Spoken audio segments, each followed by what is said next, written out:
Guys ये मेज़ है बहुत ही भयंकर और इस मेज़ के एंड में हम पहुंच जाएंगे। सुबह जल्दी आने की वजह से हमें भीड़ बहुत कम मिली और हाँ गाइस सुबह के 4 बज रहे हैं and we are ready to rock in our new journey. कहाँ जा रहे हैं भाई? कहाँ जा रहे हैं हम? हमें खुद नहीं पता हम कहाँ जा रहे हैं, बस हम जा रहे हैं। अभी गाइस आपके ब्लॉग के चक्कर में आपके भाई के 2 दांत और टूट जाते।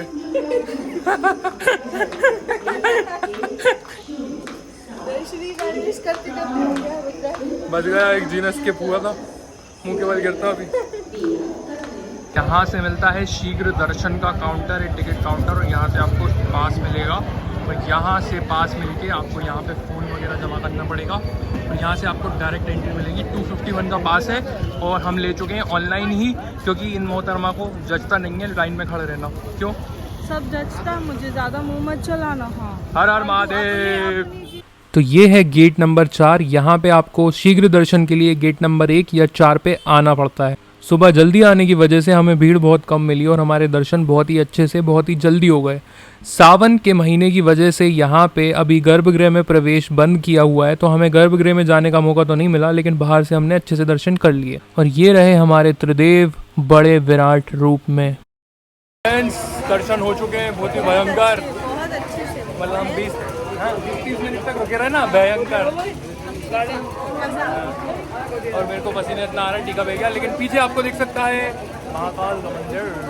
जो भी सावन में आए, हाँ, अंदर जाना ही नहीं है। अंदर हाँ, पूरा जो अंदर का प्रांगण वाला एरिया है वो पूरा कंस्ट्रक्शन में चल रहा है। वहाँ पे किसी को ही नहीं, बाहर से ही जाओगे मंदिर में, आप बाबा के दर्शन करोगे।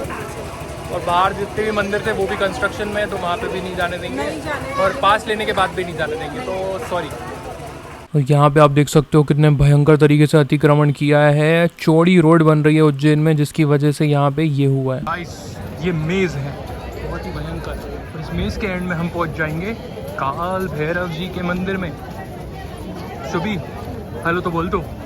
शुभी की हवा निकल चुकी है क्योंकि गर्मी बहुत है, और उमस के साथ क्योंकि बारिश नहीं हो रही है। ऐसी मान्यता है कि अगर आप महाकाल बाबा के दर्शन करने आते हो तो आपको काल भैरव बाबा के दर्शन करना अनिवार्य होता है, तभी आपका पूरा दर्शन कंप्लीट माना जाता है। यहाँ काल भैरव जी का मंदिर है। देखो गाइस भीड़ में हम लोग कैसे हो गए हैं। हम अपनी बहुरिया को लेकर आए। अरे तो अगर आप काल भैरव जी के दर्शन करने आ रहे हो तो दिमाग में 1 से सवा घंटा लेके चलना, क्योंकि यहाँ पे बहुत ज़्यादा भीड़ होने की वजह से आपको इतना समय लग जाएगा, और मैनेजमेंट की कमी होने की वजह से भी यहाँ पे धक्कम धुक्की बहुत होती है। काल भैरव का मंदिर महाकाल मंदिर से 4 किलोमीटर दूर है, तो यहाँ पे आपको चाहे तो कैब करनी पड़ेगी या फिर आप ये टुक टुक ऑटो में भी आ सकते हो। कम से कम सवा घंटे खड़े होने के बाद फाइनली हम मंदिर के प्रांगण में एंटर होते हुए, और यहाँ पे मंदिर के प्रांगण में भी आप देख सकते हो कितनी गाइस बहुत दूरी तय करने के बाद हम आ चुके हैं यहाँ पे।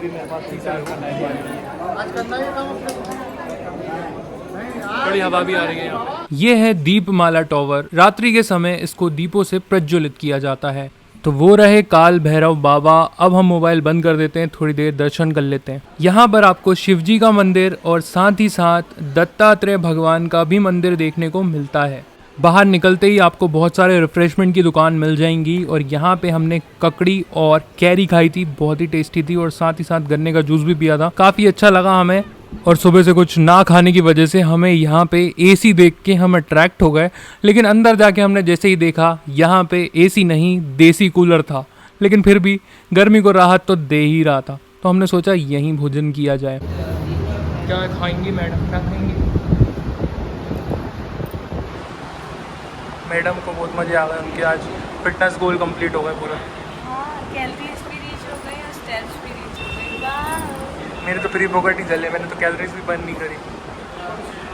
पर महाकाल के दर्शन बहुत इजीली हो गए थे यार। हम आधा 1 घंटा वहाँ अंदर रुके भी थे, तो यहाँ भैरव बाबा के मंदिर में तो बैंड बज गई।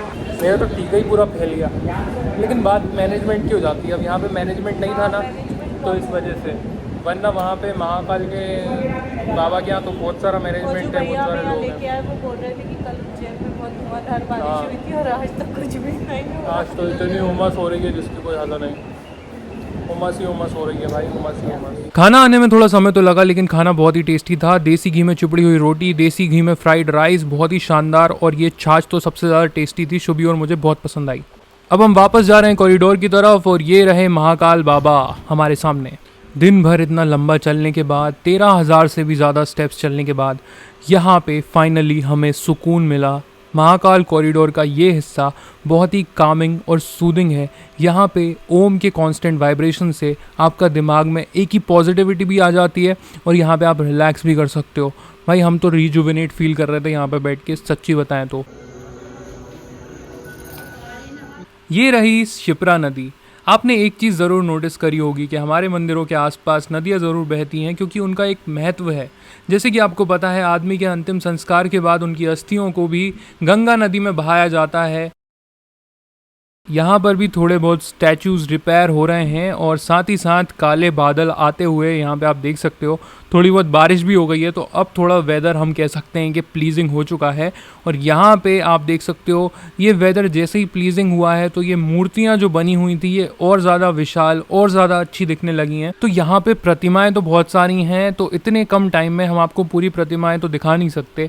इसलिए मैं आपसे ये बोलूँगा, अगर आपने हमें इंस्टाग्राम पे फॉलो नहीं किया तो वहाँ पे कर लो, क्योंकि वहाँ पे हम हर एक प्रतिमा की फ़ोटो वीडियो सब डालने वाले हैं। तो डिस्क्रिप्शन में लिंक है, वहाँ जाके फॉलो ज़रूर करिएगा, मुझे और शुभी दोनों। तो सैड तो बहुत ज़्यादा फील हो रहा है क्योंकि अब जाने का वक्त आ गया है। बिल्कुल मन नहीं हो रहा जाने का, ऐसा लग रहा है कि यहीं रुक जाएं, यहीं बस जाएं, अपने महादेव के पास यहीं रह जाएं। हम अपने आप को लकी भी बहुत समझते हैं, बहुत ज़्यादा खुश थे कि हमें सावन में आने का मौका मिला है। हमारे महादेव ने, हमारे महाकाल ने हमें सावन में अपने पास बुलाया है। वैसे सबके प्लान्स बनते तो हैं पर पूरे नहीं हो पाते हैं, हमारा पूरा हुआ। हम बहुत ज़्यादा लकी थे और बहुत ज़्यादा खुश थे क्योंकि भगवान स्वयं बुलाते हैं और हमें बुलाया इस चीज़ के लिए। अब समय आ गया है महाकाल बाबा से विदा लेने का और अपने शहर भोपाल वापस लौटने का। तब तक अगर आपने हमारी महाकाल की वीडियो नहीं देखी है तो जल्दी जाओ देखो, वहाँ पे बहुत सारे इंटरेस्टिंग फैक्ट्स बताए हमने।